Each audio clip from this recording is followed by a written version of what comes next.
haddii aad tahay qof naxdin badan ama qof waayeel ah videogan ku diran yahay fadlan ha fiirsan. asxaabta intaan videoga bilaabin arrin ayaa rabay inaan idin sheego. waxaan ogaaday channelka 97% kaliya inay fiirsadaan oona channelka subscribe saarin.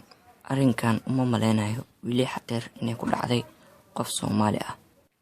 videogan waxaa laga yaabaa in uu ka bato views xataa keeni waayo ilaa 40 subscribe.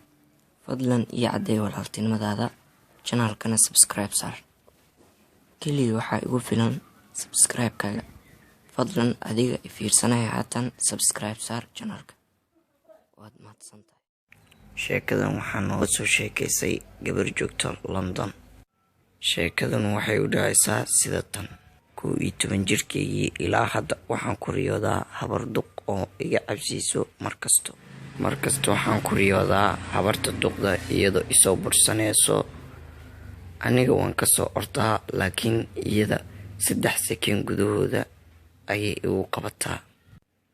markasto ay qabatoni aniga waxaan kasoo kacaa hurdada anigoo aad u naxsan.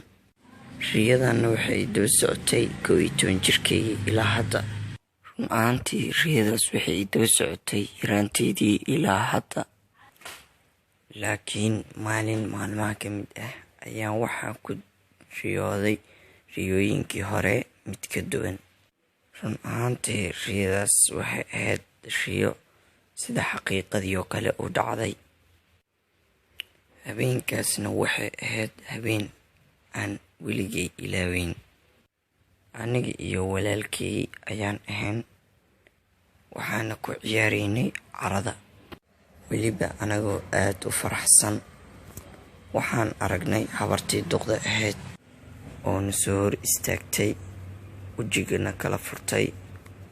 markayna soo fiirisay aad ayaan u baqnay waana kasoo cararnay. laakiin sida caadada ahayd markasta inay soo bursato ayay qaban jirtay.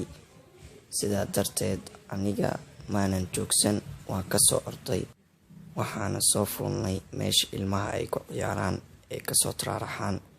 walaalkay kor ayuu fuulay laakiin aniga waa kusoo faayil garooway waana kasoo dhacay.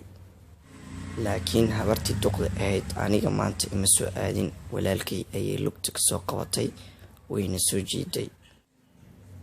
ahaantii aniga aad ayaan u ooyay sababtoo ah walaalkay aad ayaa u jeclaa. yar kadib waxaan kasoo toosay hurdadii. xoogaa kadib ayaa waxaa noo soo dhacay taleefankan waxaa qabatay hooyadii.